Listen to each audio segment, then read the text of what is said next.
Good morning everyone. 8 दिसंबर के current affairs जो MCQ के थ्रू कवर करने वाले हैं। This is brief introduction about me. My name is Prince Luthra, all India rank 577। शुरुआत करेंगे कुछ टॉपिक्स के साथ जो हम डिस्कस करने वाले हैं। तो रैट होल माइनिंग के बारे में देखेंगे, then black act of India के बारे में भी यहाँ पे जानने की कोशिश करेंगे। एलिफेंट कॉरिडोर्स क्या है इसके बारे में देखेंगे। नॉन रेजिडेंट इंडियन को लेकर भी न्यूज दे रखी थी, तो इसके कंसर्निंग भी जो क्वेश्चन है वो बनाया, उसे डिस्कस करेंगे। हम्पी जो है वैसे हमारा एंशियंट इंडिया का टॉपिक है, बट क्योंकि न्यूज के अंदर मेंशन किया गया था और मैंने आपको बताया कि ज्योग्राफी, आपकी हिस्ट्री, इंडियन पॉलिटी को लेकर जो भी चीजें आपके करंट अफेयर्स में अपीयर होती हैं वो एग्जाम के लिए काफी इंपॉर्टेंट हो जाती हैं। यहाँ पे डिस्कस करेंगे आर्कियोलॉजिकल सर्वे ऑफ इंडिया के बारे में, रोबोटिक्स और इसकी एप्लीकेशंस के बारे में देखेंगे। आर्टिफिशियल सन क्या है इसके बारे में जानेंगे। देन 9th क्वेश्चन जो है वो भाषण 4 आइलैंड के बारे में है, इसको भी देखेंगे क्या है ये। और फाइनली रिएक्टर्स के ऊपर एक क्वेश्चन जो है वो हम डिस्कस करने वाले हैं। आपका कोई भी डाउट होता है तो @prince_luthra पे मुझे भेज सकते हैं आप टेलीग्राम के ऊपर। और जो नए मेंबर्स हैं जिन्होंने अभी ज्वाइन किया है उनको वेलकम कर लेते हैं। तो Pradeep, Arish, Shivraj, Ram Singh and Dheeraj, you all are welcome to the Netmock family. चलिए, एनसीईआरटीज के लिए काफी सारे स्टूडेंट्स कह रहे थे एक सीरीज बनाने के लिए, तो हमने एनसीईआरटीज में जो आपकी हिस्ट्री है इसको पिक किया है। हिस्ट्री के ऊपर जो है 2 चीजें हमने कवर करी है। यहाँ पे लेक्चर्स जो होंगे हिस्ट्री से कंसर्निंग क्लास 6 से क्लास 12 तक की, 6 क्लास से 12वीं क्लास तक की जो एनसीईआरटीज हैं उसके ऊपर क्लास लेक्चर और साथ में फॉलोड बाय एमसीक्यू लेक्चर्स। तो एक वीडियो जो होगा वो क्लास लेक्चर का रहेगा, दूसरा वीडियो एमसीक्यू लेक्चर का रहेगा, फॉलोड बाय क्विज। इस तरीके से 6ठी क्लास से लेकर 12वीं क्लास तक की आपकी सारी एनसीईआरटीज जो है हिस्ट्री की उसे कवर किया जाएगा, ताकि लेक्चर्स भी आपके, क्लास लेक्चर भी कवर हो जाए और एमसीक्यूज भी आपके कवर हो जाए। तो इसको आप exam.netmock.com पे चेकआउट कर सकते हैं। चलते हैं अपनी मोटिवेशन कोड के ऊपर, जिसको आप यूपीएससी के अंदर कैसे अप्लाई करेंगे देखते हैं। Look in the mirror, that's your competition. See, बहुत बार आपको ऐसा लगेगा कंपेयर टू द कंपेटिटर्स जो कि काफी टाइम से तैयारी कर रहे हैं, या फिर हो सकता है आपके साथ ही तैयारी शुरू करी हो, बट उनको कुछ ऐसी चीजें पता होंगी जो आपको नहीं पता होंगी, एंड यू स्टार्ट अनहेल्दी वे में उनसे अपने आप को कंपेयर करना शुरू कर देंगे।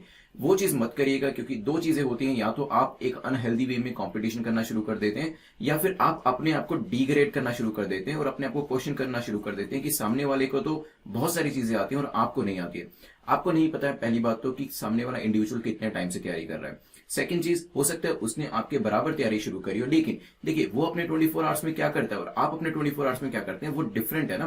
क्योंकि जो चीजें आप पढ़ते हैं उसके बारे में आपको नॉलेज है, जो चीजें वो पढ़ते हैं उनके बारे में उनको नॉलेज है। और एग्जाम में ऐसा ही होता है, जितने भी डिफरेंट कैंडिडेट्स आते हैं वो अपने अपने नॉलेज सेट को ही लेकर एग्जामिनेशन हॉल में एंटर करते हैं, और सबके नॉलेज सेट जो होते हैं वो अलग अलग होते हैं। जिस जिस चीज की नॉलेज होती है, एक कोई भी इंडिविजुअल ऐसा नहीं होगा जिसको सब चीजों के बारे में पता हो। एक इंडिविजुअल को कुछ चीजों के बारे में पता है, दूसरे को भी कुछ चीजों के बारे में पता है, तीसरे को भी कुछ चीजों के बारे में पता है। तो जब आप एग्जाम देने चाहते हैं फिर डिपेंड करता है कि आप जितनी भी नॉलेज आपकी है उसको कैसे एक्सप्रेस करते हैं अपने आंसर शीट के अंदर। So do not be afraid अगर किसी को कोई चीज ज्यादा पता है, क्योंकि हो सकता है किसी दूसरे एरिया में आपको उससे ज्यादा चीजें पता हो। तो यहां पे अगर कंपैरिजन आपको करना भी है तो आपको अपने पास्ट से करना है, मतलब you have to be better than your yesterday version. तो आपका जो येस्टरडे वर्जन था उससे आपको बेटर होना है। इस तरीके से हेल्दी वे में कंपटीशन करते हुए चलेंगे तो दूसरों से अपने आप को कंपेयर भी नहीं करना पड़ेगा, एंड आपकी जो परफॉर्मेंस है वो भी इंप्रूव होती जाएगी। जैसे कि मैंने आपको 1% इंप्रूवमेंट का एक प्रिंसिपल बताया था, अगर आपको याद हो तो पूरा वीडियो जो था मैंने इसके ऊपर आपको एक्सप्लेन किया था कि अगर 1% अपने अंदर इंप्रूवमेंट आप रोज ले आते हैं तो साल के एंड में वो एक्यूमुलेट होकर कितना ज्यादा हो जाता है। चलिए, 6 क्वेश्चन, 6 या 6 से ज्यादा क्वेश्चन जो है वो आपको सोल्व करनी है। आप चाहें तो नेटमॉक की एप्लीकेशन को डाउनलोड कर लीजिएगा। यहाँ पर आपको एवरीडे बेसिस पे जो क्विजेज होते हैं इसकी अपडेट्स जो है वो मिलती रहती है, सो दैट आप वीडियो के बाद जो है प्रैक्टिस करना ना भूलें।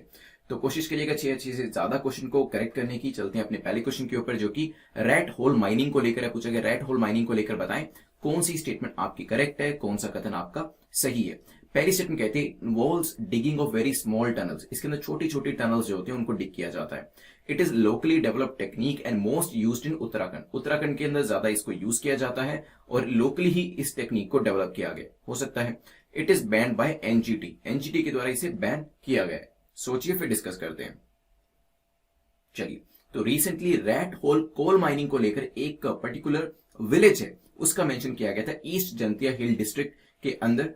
ये जो पर्टिकुलर डिस्ट्रिक्ट है इसके अंदर ये जो विलेज है, कुछ टाइम पहले ऐसा था कि अराउंड 10 साल पहले के आसपास की बात है कि जब इस पर्टिकुलर माइनिंग की टेक्निक की वजह से ही यहां पर बहुत ज्यादा प्रॉब्लम हो गई थी। अराउंड अ डेकेड अगो पूरा का पूरा जो विलेज है वो अपने आप में बर्बाद हो गया था, लेकिन यहाँ पे लोगों के एफर्ट्स की वजह से, गवर्नमेंटल जो इनिशिएटिव्स हैं उस वजह से, तो east Jaintia hill district of Meghalaya जो है ये एक फिनिक्स की तरह बाहर निकल गया है। मतलब इन्होंने अब अपने आप को इस चीज से निकालकर, जो 10 साल पहले रेड होल कोल माइनिंग की वजह से जो बर्बादी हुई, उससे अपने आप को निकालकर एक काफी क्लीन रीजन अपने आप को बना लिया। और ये पूरी न्यूज, इनकी पूरी केस स्टडी दे रखी थी। आप चाहे तो इस केस स्टडी को एनवायरमेंट के ऊपर अगर क्वेश्चन आता है तो मेंशन कर सकते हैं। और अगर आप मेघालय से आते हैं तो यहां पर ये चीज आपसे इंटरव्यू में भी पूछी जा सकती है, और नहीं भी पूछी जाती, अगर एनवायरमेंट इकोलॉजी के ऊपर कोई डिस्कशन होता है तो आप इस केस स्टडी को मेंशन कर सकते हैं। तो क्या इसके अंदर आपको डिग करना होता है, वेरी स्मॉल टनल्स के अंदर डिग किया जाता है, तो बिल्कुल ठीक है, इसमें छोटी छोटी टनल्स के अंदर डिग करके इसको बनाया जाता है। और यहाँ पे एनजीटी के द्वारा इसे बैन किया गया है, क्योंकि हमने यहाँ पे ईस्ट जंतिया हिल डिस्ट्रिक्ट के अंदर भी देखा था कि जिसकी वजह से पूरा गांव बर्बाद हो गया था। So it is not a healthy technique आप कह सकते हैं। यूज कहां होता है, बेसिकली मेघालय के अंदर ही इसे लोकली डेवलप किया गया है और वहीं पे ही इसे कॉमनली यूज किया जाता है, ना कि उत्तराखंड के अंदर। इसलिए सेकंड स्टेटमेंट आपकी इनकरेक्ट हो जाती है, आंसर हो जाएगा बी। चलिए, so this was the news in the Hindu. ध्यान रखिएगा, red hole mining involves digging of very small tunnel, usually 3 से 4 फीट की टनल इसके अंदर होती है, जिसके अंदर वर्कर, ज्यादातर चिल्ड्रन जिनको इस एरिया में काम भी नहीं करना चाहिए, वो जो है कोल को एक्सट्रैक्ट करते हैं। रेड होल माइनिंग का सबसे बुरा प्रभाव जो पड़ता है वो वाटर सोर्सेज के ऊपर पड़ता है, क्योंकि यहाँ पे टनल बनाई जा रही है, तो कहीं ना कहीं हमारा जो वाटर है वो भी कॉन्टेमिनेट हो जाता है। ध्यान रखिएगा इस चीज के बारे में। क्वेश्चन नंबर सेकंड कहता है, which of the following act was referred to as the black act of India. तो ब्लैक एक्ट ऑफ इंडिया के तौर पे किस एक्ट को जाना जाता है? क्या रोलेट एक्ट को जाना जाता है, पिट्स इंडिया एक्ट को जाना जाता है, चार्टर एक्ट को, या फिर मॉर्ले मिंटो रिफॉर्म्स को, सो कोल्ड रिफॉर्म्स को? सो कोल्ड क्यों कहा मैंने, बताइएगा मुझे, अभी फिलहाल सोचिए। चलिए, तो यहां पे हमारा आंसर जो है वो है रोलेट एक्ट। ठीक है, अभी फार्मर्स का जो प्रोटेस्ट चल रहा है और भारत बंद के लिए यहां पे बात करी गई है, उसको लेकर जो मेंशन किया गया था न्यूज के अंदर, ब्लैक एक्ट के बारे में भी मेंशन किया गया था। तो बिकॉज हिस्ट्री का क्वेश्चन है वैसे तो, लेकिन करंट अफेयर्स में मेंशन किया गया है तो पूछा जा सकता है। रोलेट एक्ट के बारे में कुछ चीजें जान लेते हैं। तो यहां पे हुआ क्या था, इसमें ऐसे ऐसे प्रोविजंस डाले गए थे जो कि आप कह सकते हैं इनह्यूमन नेचर के हैं। क्या क्या थे देखते हैं। देखिए, basically anarchical and revolutionary crimes act 1919 के अंदर पास किया गया था ब्रिटिश गवर्नमेंट के द्वारा, जिसे शॉर्ट में या फिर इसका दूसरा नाम आप कह सकते हैं कि उसे रोलेट एक्ट के नाम से भी जाना जाता था। अब यहाँ पे इसे ब्लैक एक्ट कहने का रीजन यही था क्योंकि यहाँ पे कहा गया था कि किसी भी इंडियन को इम्प्रिजन कर दिया जाएगा merely on the basis of suspicion. Suspicion के बेसिस पे आप जो है उसको जेल में डाल सकते हैं। और यहां पे जो प्रिवेंटिव डिटेंशन भी रखी गई थी वो इनडेफिनेट पीरियड के लिए रखी गई थी। तो किसी को अगर आप पे शक होता है कि यहां पे ये इंडिविजुअल कुछ गलत काम करने वाला है तो इनडेफिनेट पीरियड के लिए आप चाहें तो उसे अरेस्ट करके रख सकते हैं और इसमें वारंट की आपको जरूरत नहीं है। इसके अलावा ज्यूरीलेस ट्रायल्स की भी बात करी गई थी यहाँ पे कि यहाँ पे ज्यूरीलेस ट्रायल्स करे जाएंगे फॉर फॉरबिडन पॉलिटिकल एक्ट्स। और क्योंकि जो ट्रायल्स होंगे उसमें ज्यूरी नहीं होगी तो यहाँ पे उसके इंसान के बेगुनाह होने की जो एक प्रोबेबिलिटी होती है वो भी अपने आप कम हो जाती है। तो ध्यान रखिएगा। तो ये रोलेट एक्ट के बारे में कुछ बेसिक चीजें हमने डिस्कस करी। चलते हैं नेक्स्ट क्वेश्चन के ऊपर। इसके अलावा रोलेट एक्ट को डीप में पढ़ना चाहते हैं तो स्पेक्ट्रम के जो वीडियोज है उसको देख लीजिएगा। चलते हैं एलिफेंट कॉरिडोर के ऊपर। पूछा गया एलिफेंट कॉरिडोर को लेकर बताएं कौन सी स्टेटमेंट आपकी करेक्ट है, कौन सा कथन आपका सही है। They are narrow strips of land that connect to large habitats of elephants. तो बेसिकली क्या होता है, नैरो स्ट्रिप ऑफ लैंड होती है जो कि एलिफेंट की जो हैबिटेट्स होती है उसको कनेक्ट करती है। हो सकता है they reduce animal fatalities due to accident and other reasons. तो इसमें क्या होता है, इसमें बेसिकली जो एनिमल की फर्टैलिटीज होती हैं एक्सीडेंट्स की वजह से या दूसरे किसी रीजंस की वजह से उसमें कमी आती है इन एलिफेंट कॉरिडोर्स की वजह से। सोचिए फिर डिस्कस करेंगे।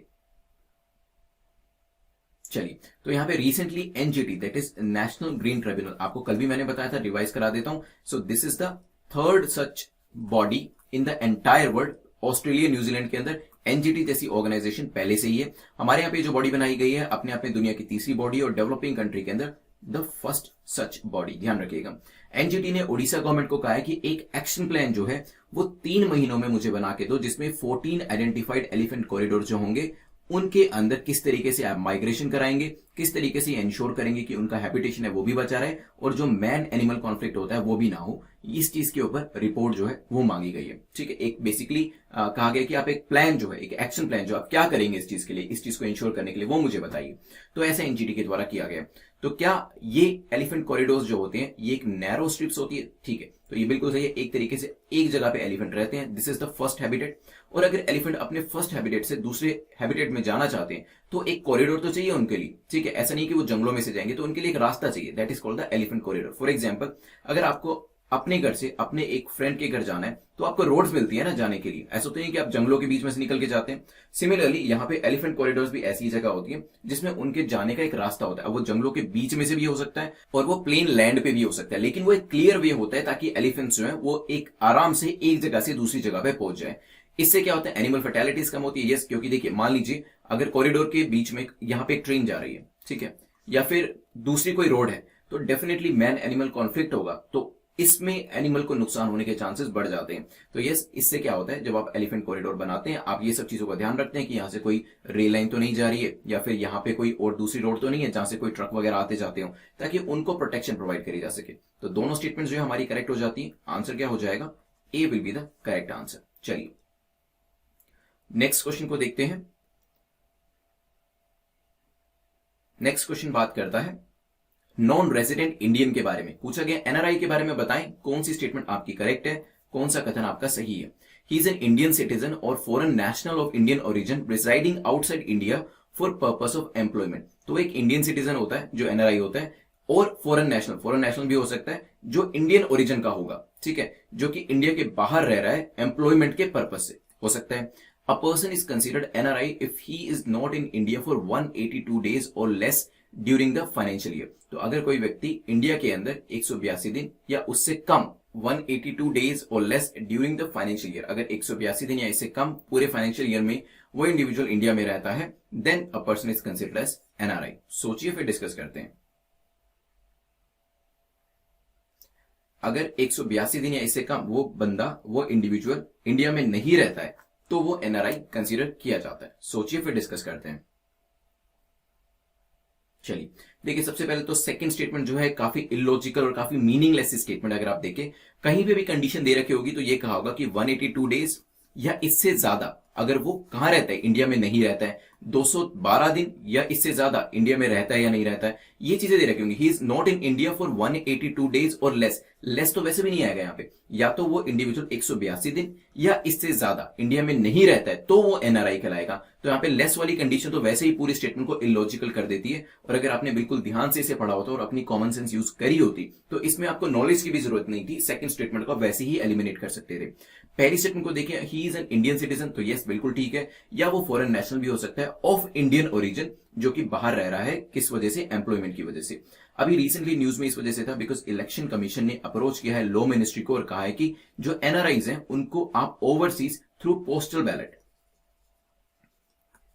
बाहर से या पोस्टल बैलेट के थ्रू उन्हें वोट करने का राइट दीजिए। ध्यान रखिएगा, a person is considered NRI if he और she is not in India 182 दिन के लिए या इससे ज्यादा के लिए, ठीक है, ध्यान रखिएगा। चलिए तो आंसर क्या हो जाएगा यहाँ पे, A will be the correct answer. So these are the conditions.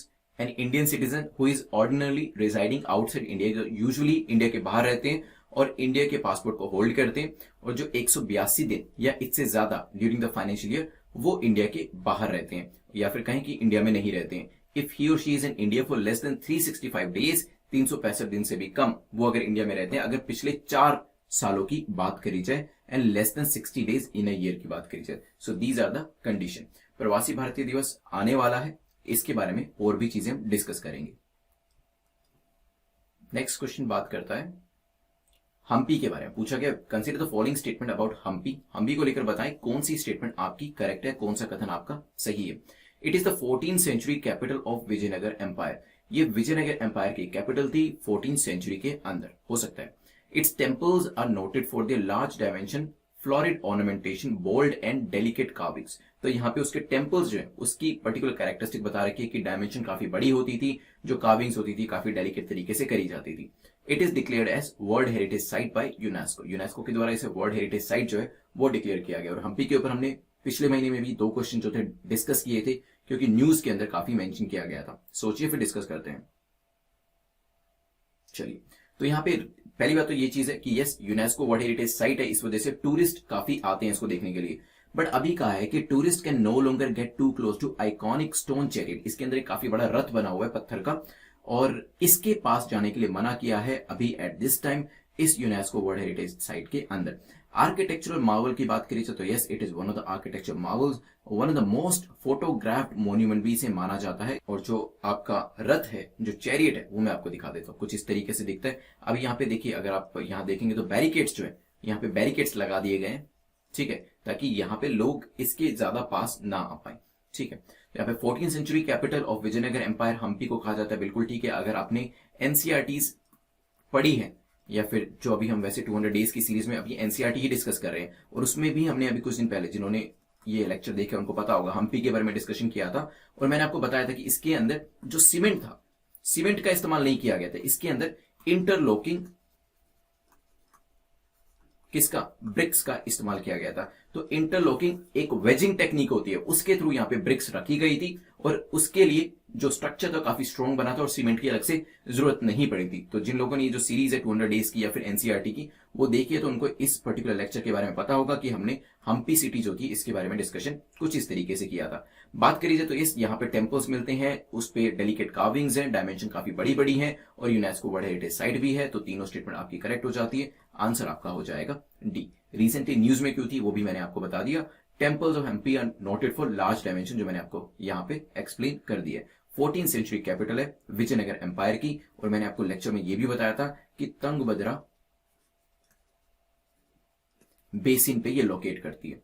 देखिए, बहुत सारी सिटीज और बहुत सारी इंपॉर्टेंट एरियाज जो है ना, जब आप एंशियंट हिस्ट्री पढ़ना शुरू करते हैं, आपको समझ में आता है कि जो सिटीज बनाई गई थी वो कहीं ना कहीं रिवर को ध्यान में रख के उसके आसपास ही बसाई गई थी, और बहुत सारी ऐसी सिटीज आपको देखने को मिलेंगी, और फिर धीरे धीरे टेम्पल्स बनेंगे, और जो टेम्पल्स होंगे ये अपने आप में एक सोशियो इकोनॉमिक पूरा इंफ्रास्ट्रक्चर होगा, क्योंकि इसके आसपास ही सिटीज जो है डेवलप होना शुरू होंगी। चाहे वो आप हम्पी की बात करें, तंजावुर की बात करें, ऐसे काफी सारे टेम्पल्स के एग्जाम्पल जो है वो एनसीईआरटी में दिए हैं, जो हमने डिस्कस किए हैं। चलिए, crack UPSC exam in 200 days के बारे में 30 सेकंड्स में जान लेते हैं। तो बेसिकली आपको यहाँ पे अराउंड थाउजेंड्स के आसपास लेक्चर्स जो है वो मिलने वाले, we are adding new lectures in it every day, और इतने ही आपको 1000 के आसपास जो क्विजेज है वो मिलने वाले हैं। साथ में आपको जो पीडीएफ है, पीडीएफ का जो मटेरियल है वो भी इसके अंदर साथ में प्रोवाइड किया जाएगा।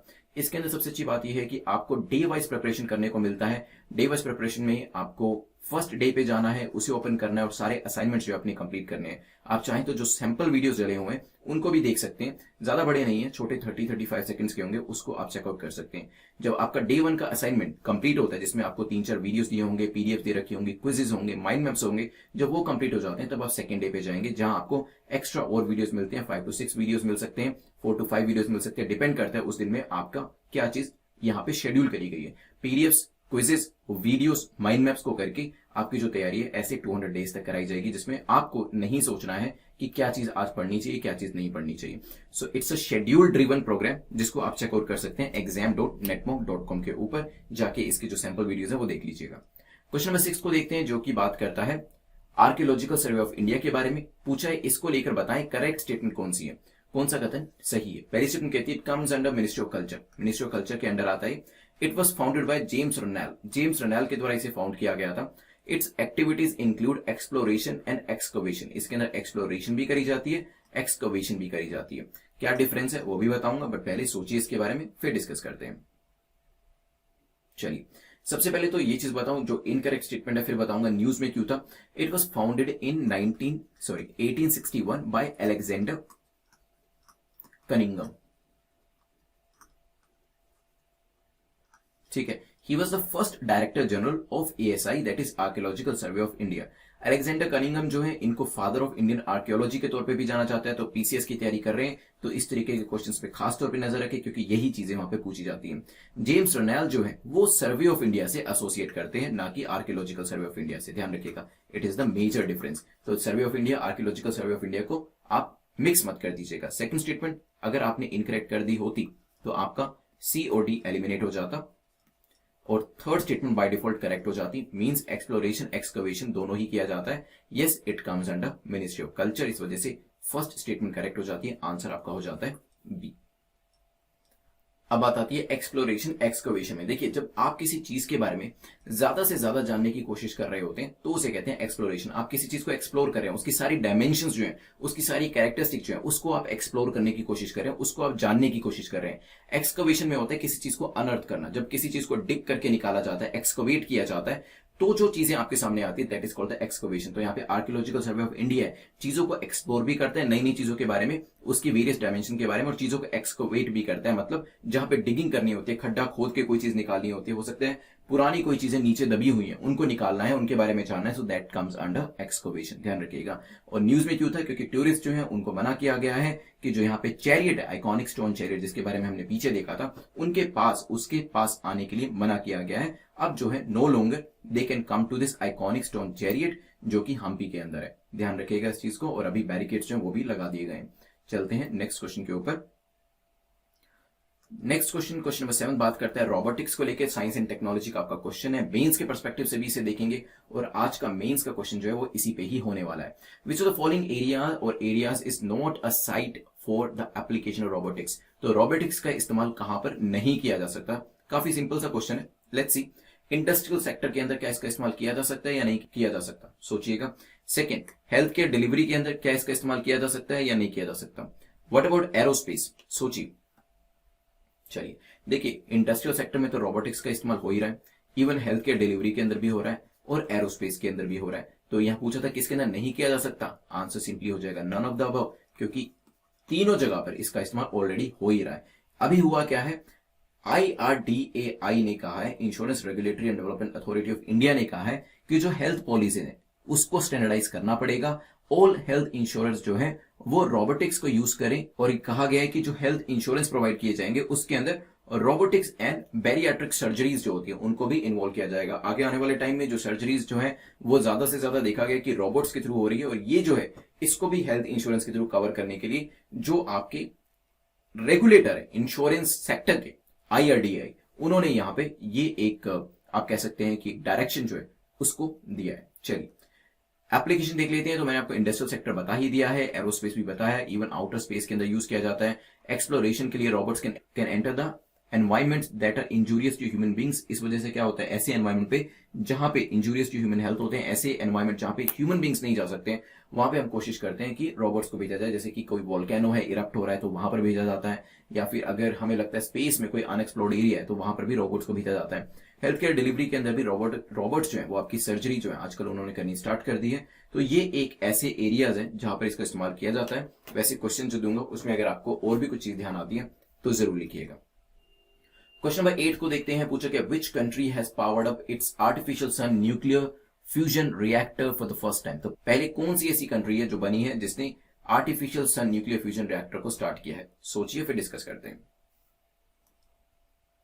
चलिए तो ये फीड करके दिखाया है चाइना ने। चाइना ने रिसेंटली जो है artificial sun nuclear fusion reactor जो है उसको पहली बार यहाँ पे स्टार्ट किया है, और एक काफी एडवांस स्टेज पे पहुंच गया न्यूक्लियर पावर रिसर्च कैपेबिलिटीज के अंदर, और काफी क्लीन एनर्जी जो है इस कंट्री को मिलने वाली है because of this particular step. चलिए चलते हैं नेक्स्ट क्वेश्चन के ऊपर। नेक्स्ट क्वेश्चन पूछता है भाषणचार आइलैंड के बारे में पूछा गया कि ये न्यूज में था रिसेंटली, किस कंट्री को बिलोंग करता है। तो क्या इंडिया को बिलोंग करता है, बांग्लादेश को, म्यांमार को, या फिर इंडोनेशिया को, सोचिए फिर डिस्कस करते हैं। चलिए तो रिसेंटली न्यूज थी, बांग्लादेश ने जो है first group of 1500 Rohingyas refugees को एक आइसोलेटेड भाषणचार आइलैंड के ऊपर भेज दिया है। बेसिकली बे ऑफ बंगाल में लोकेट करता है, कहां है अभी इसकी लोकेशन दिखाऊंगा, लेकिन रोहिंग्या का इशू इंडिया में भी रहता है, बांग्लादेश में भी रहता है, इस वजह से ये जो स्टेप है लिया गया है। और आंसर आपका हो जाएगा location wise geography related question आ सकता है बी, जो रोहिंग्यास को यहां भेजा गया है, ये जो इसके ऊपर क्वेश्चन है ये मेंस के अंदर पूछा जा सकता है। तो यहां पे प्रीलिम्स के लिए जो इंपॉर्टेंट क्वेश्चन है वो आपका ज्योग्राफी रिलेटेड बनता है, जो मैंने पूछ लिया। और रोहिंग्यास को जो आइलैंड पे भेजा गया, रोहिंग्यास को क्या कंट्री के अंदर आने देना चाहिए, रहने देना चाहिए या नहीं रहने देना चाहिए, ये क्वेश्चन क्योंकि आपका ओपिनियन मांगता है कि आप यस कहेंगे या नो कहेंगे, और फिर उसे जस्टिफाई कैसे करेंगे, ये इंपॉर्टेंट हो जाता है मेंस के लिए और आपके इंटरव्यू के लिए। चलिए so this is the location, देख सकते हैं। चलिए नेक्स्ट क्वेश्चन पे चलते हैं, आज का लास्ट क्वेश्चन है। लास्ट क्वेश्चन बात करते हैं, consider the following statement about international thermonuclear experimental reactor. पूछा गया इसको लेकर बताएं करेक्ट स्टेटमेंट आपकी कौन सी है, कौन सा कथन आपका सही है। पहली स्टेटमेंट कहती है it's a collaboration of 35 Nations. तो आपका जो ये particular international thermonuclear experimental reactor जो है इसमें कितने कंट्रीज है, इसके अंदर 35 नेशन है, उनका ये कोलैबोरेशन है। ये लंदन में लोकेट करता है, हो सकता है, और इंडिया अभी तक इस प्रोजेक्ट का पार्ट नहीं है। सोचिए फिर डिस्कस करते हैं। चलिए तो रिसेंटली न्यूज में इस वजह से था क्योंकि जो चाइना है उसने अपने आर्टिफिशियल सन को जो आपका न्यूक्लियर फ्यूजन रिएक्टर है जो भी हमने पढ़ा था उसको फर्स्ट टाइम यहाँ पे सक्सेसफुली पावर्ड अप कर लिया है, और इस वजह से जो चाइना है, चाइनीज है, उनकी जो न्यूक्लियर कैपेबिलिटी है वो कंपेयर टू अदर कंट्रीज काफी ज्यादा बढ़ने वाली है। और इस वजह से हमने बात करी थी ITER की, that is international thermonuclear experimental reactor. ये भी उसके साथ साथ न्यूज में डिस्कस किया गया था। कहां पे लोकेट करता है? It is located in France, और इस प्रोजेक्ट को 7 कंट्रीज जो है वो फंड कर रही है। तो पहली यहाँ पे सेकंड स्टेटमेंट आपकी इनकरेक्ट हो जाती है, इसे सबसे पहले इनकरेक्ट करिए। और यहाँ पे इंडिया भी इसका मेंबर है, तो ये वाली स्टेटमेंट भी आपकी गलत हो जाती है। 35 नेशंस जो है उसका कोलैबोरेशन है, और फंडिंग जो है 7 कंट्रीज के द्वारा करी गई है, जिसमें आपके चाइना है, इंडिया है, जापान है, रशिया है, साउथ कोरिया है, यूएस है, एंड देन एक ब्लॉक है आपका यूरोपियन यूनियन। तो फंडिंग इनके द्वारा करी गई है। आंसर क्या हो जाएगा? C will be the correct answer. 35 nation का कोलैबोरेशन है। India is also part of this project. ये है क्या प्रोजेक्ट? देख लेते हैं एक बार। जो आपका ITER है, बेसिकली इसका पूरा पर्पस है कि फ्यूजन टेक्नोलॉजी जो होती है, फ्यूजन एनर्जी जो होती है, उसका पीसफुल पर्पस के लिए यूज कैसे किया जा सकता है। इस वजह से काफी सारी कंट्रीज ने कोलैबोरेट किया है और इसके ऊपर फंडिंग जो है अपनी देनी शुरू करी है। चलिए, 30% मोर रिटेंशन कैसे करी जाएगी? रिवीजन के थ्रू, और ये हमारी रहने वाली है एक्टिव रिवीजन। तो मैं आपसे पूछने वाला हूं क्वेश्चंस जिसका आप आंसर करेंगे, और कमेंट सेक्शन में आंसर करिएगा। लाइव देख रहे हैं तो लाइव करिएगा, अदरवाइज आप अपने दिमाग में सोच सकते हैं और चाहे तो कमेंट सेक्शन में भी टाइप कर सकते हैं, what ever you like, but answer करना काफी जरूरी है। शुरुआत हुई थी रेड होल माइनिंग, कहां पे होती है जल्दी से बताएं? कौन से वो ऐसा रीजन था? यस, मेघालय के अंदर होती है। और यहाँ पे एक गांव जो था जिसको काफी नुकसान हुआ था इसकी वजह से, उसने अपने आप को काफी क्लीन करके दिखाया, इस वजह से ये पूरी न्यूज थी। एनजीटी ने भी कहा है कि इसे बैन करना चाहिए। तो ध्यान रखिएगा, सारी इंपॉर्टेंट चीजें थी। पानी पूरा कंटेमिनेट हो जाता है, पूरा एनवायरमेंट खराब हो जाता है इस कोल माइनिंग से, ये भी चीज ध्यान रखिएगा। फिर हमने ब्लैक एक्ट के बारे में देखा था। रोलेट एक्ट को कहा जाता है क्योंकि यहां पर काफी सारी हमारी जो ह्यूमन फ्रीडम्स थी उसको कर्टेल कर लिया गया था, और कुछ इस तरीके की चीजें लगाई गई थी कि जूरीलेस ट्रायल किया जाएगा, पर्सन को इंप्रिजन कर लिया जाएगा, और वो भी इंडेफिनेट पीरियड के लिए। चलिए, फिर हमने एलिफेंट कॉरिडोर्स के बारे में देखा था। एनजीटी ने डायरेक्शन दी है। ये देखिए, सारे आपके एनवायरमेंट इकोलॉजी वाले क्वेश्चन नहीं है जो कि एग्जाम में पूछे जाएंगे, क्योंकि बहुत बार ऐसा है कि जो करंट एनवायरमेंट इकोलॉजी होता है, करंट साइंस एंड टेक्नोलॉजी होता है, वहां से क्वेश्चन पूछे जाते हैं। तो यहाँ पे एनजीटी ने कहा है उड़ीसा को कि आप एक एक्शन प्लान बनाएं और मुझे 3 महीने के अंदर सबमिट करें कि कैसे आप इसको इंश्योर करेंगे कि जो एलिफेंट कॉरिडोर्स हैं उसमें वो एक जगह से दूसरी जगह जा पाए और इसमें कोई भी मैन एनिमल कॉन्फ्लिक्ट ना हो। तो यस, यहाँ पे एक नैरो स्ट्रिप होती है जो कि मैंने आपको एग्जांपल देके बताया था, और फर्टैलिटीज को कम करने के लिए ये होता है, ध्यान रखिएगा। नेक्स्ट क्वेश्चन मैंने डिस्कस किया था आपके साथ, जिसका आंसर आप करेंगे। It was non resident Indian. जल्दी से बताएं कितने दिन की कंडीशन होती है? 180 डेज और मोर। इसके अलावा और क्या क्या कंडीशन होती है? क्या वो इंडियन सिटीजन होते हैं? Yes, he is an Indian citizen जो कि एम्प्लॉयमेंट के लिए बाहर रह रहे हैं या फिर इंडियन ओरिजिन के होते हैं। ये भी चीज ध्यान रखिएगा। Then we discussed about Hampi के बारे में। जल्दी से बताएं क्या वर्ल्ड हेरिटेज साइट है ये क्या नहीं? Yes, it's a world heritage site. और जल्दी से ये भी बताएं कि सबसे ज्यादा फेमस चीज यहाँ की क्या है, जिसकी सबसे ज्यादा फोटोज भी ली जाती है और वो अभी न्यूज में भी थी, द स्टोन चैरियट। चलिए, तो यहाँ पे कैपिटल किसकी थी ये भी बताएं जल्दी से। यस, विजयनगर एम्पायर की ये कैपिटल रह चुकी है। मैंने आपको ये भी बताया था कि एनसीईआरटी के वीडियोस के अंदर हमने डिस्कस किया है कि एक इंटरलॉकिंग टेक्निक यूज किया जाता है। क्या कहते हैं उसे? पूरा नाम बताएं। Interlocking waging technique. ठीक है, चलिए नेक्स्ट क्वेश्चन, क्वेश्चन नंबर 6 में हमने देखा था आर्कियोलॉजिकल सर्वे ऑफ इंडिया किस इंडिविजुअल का नाम जुड़ा हुआ है? जल्दी से बताएं। एसी उसका नाम है, एसी अलेक्जेंडर कनिंगम। जेम्स रोनेल का नाम किससे जुड़ा है? जल्दी से बताएं। सर्वे ऑफ इंडिया के साथ। ठीक है, किस मिनिस्ट्री के अंदर आता है? मिनिस्ट्री ऑफ कल्चर, ध्यान रखिएगा। चलते हैं रोबोटिक्स के बारे में देखते हैं। तो रोबोटिक्स का इस्तेमाल कहां कहां होता है? क्या इंडस्ट्रियल सेक्टर में होता है? यस और no? Yes. Health care delivery में होता है? यस और नो? यस। एरोस्पेस में होता है? जल्दी से बताएं। यस, तीनों जगह पे इसका इस्तेमाल होता है, ध्यान रखिएगा। Then we talked about artificial sun. किसने सक्सेसफुली स्टार्ट किया इसे? किस कंट्री ने? चाइना ने। चलिए, ध्यान रखिएगा इसको भी। फिर हमने डिस्कशन किया था भाषणचार आइलैंड कहां पे लोकेट करता है, किस कंट्री का है ये हिस्सा? बांग्लादेश का, बिल्कुल ठीक है। और किस चीज के लिए, किसको लेकर हमने ये न्यूज बनाई थी? न्यूज क्या थी जल्दी से बताएं। यस, रोहिंग्या को लेकर इसमें न्यूज थी। चलिए, लास्ट में हमने डिस्कस किया था ITER के बारे में।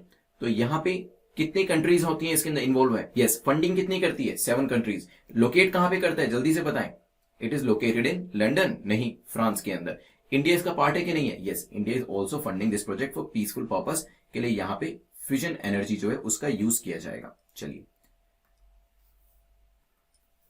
चलिए, प्रीलिम्स का जो क्वेश्चन आपको आंसर करना है, to win the monthly PDF what is IUCN status of Malayan giant squirrel, ये आप जो है कमेंट सेक्शन में इसका आंसर करिएगा यूट्यूब के। मेंस का क्वेश्चन जो आपको आंसर करना है वो देख लीजिए।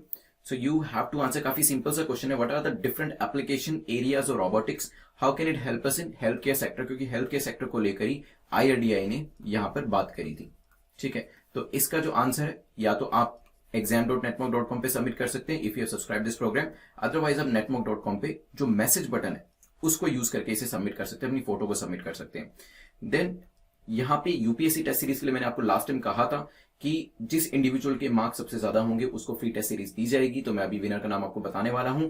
बट अभी से थोड़ा सा इसमें चेंज किया गया है, यूपीएससी टेस्ट सीरीज exam.netmog.com पे अवेलेबल है। पहला टेस्ट इसका फ्री है, आप जाके उसे अटेम्प्ट करिएगा। So it has nothing to do with कि आप कितना ज्यादा स्कोर करते हैं। रैंडमली जो लोग भी इसको अटेम्प्ट करेंगे, रैंडमली उसमें से एक इंडिविजुअल को सिलेक्ट किया जाएगा और उस इंडिविजुअल को पूरी जो टेस्ट सीरीज होती है वो फ्री ऑफ कॉस्ट दी जाएगी, उसको एनरोल किया जाएगा। तो ध्यान रखिएगा, यहाँ पे ऐसा नहीं है कि आपको सबसे ज्यादा स्कोर करना है, ऐसा कोई भी प्रेशर नहीं है। आप बिल्कुल फ्री माइंड से टेस्ट को दीजिए और इस चीज से मत दीजिए कि आपको बहुत ज्यादा स्कोर करना है, आपको दूसरे को डिफीट करना है, ऐसा कुछ भी नहीं है। आप जाइए, फर्स्ट मॉक टेस्ट फ्री है, exam.netmog.com पे अपना जीमेल आईडी दीजिए, पासवर्ड डालिए, इस पे लॉगिन करिए, साइन अप करिए, पहले लॉगिन करिए, अपना फर्स्ट टेस्ट को कंप्लीट करिए। मुझे डेटा जो है मिल जाएगा और रैंडमली एक इंडिविजुअल को, मान लीजिए कि 20 लोगों ने इस टेस्ट को किया है, तो 20 में से रैंडमली एक इंडिविजुअल को मैं ये प्राइस जो है देने वाला हूं। चलिए विनर्स को देख लेते हैं। तो जो क्वेश्चन का सही आंसर किया है रुबीना बेगम मुगली ने किया है। तो आप मुझे @prince_luthra में बता दीजिएगा कि आपको पीडीएफ हिंदी में चाहिए, इंग्लिश में चाहिए, वो प्लीज बता दीजिएगा।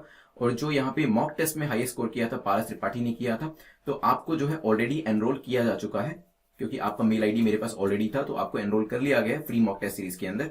अभी से ऐसी कोई आपके ऊपर प्रेशर नहीं है कि आपको सबसे ज्यादा ही स्कोर करना है। You go and you attempt that test, all India test जो है उसको अटेम्प्ट करें, जितना भी स्कोर आता है जस्ट अपने जो क्वेश्चंस हैं उनको एनालाइज जरूर करिएगा। And then if you are lucky 20-25 लोग, जितने भी लोग इस एग्जाम को देंगे उसमें से आपको चूज कर लिया जाएगा। चलिए, तो यहाँ पे अपने मार्क्स को कमेंट सेक्शन में जरूर लिखिएगा, जितना भी आपने स्कोर किया, और टेलीग्राम से जो इस पूरी लेक्चर की पीडीएफ है वो भी आपको प्रोवाइड कर दी जाएगी। Thanks for watching this lecture. You can subscribe this channel and press the bell icon ताकि नोटिफिकेशंस आपको मिलते रहे। Thanks for watching, have a nice day.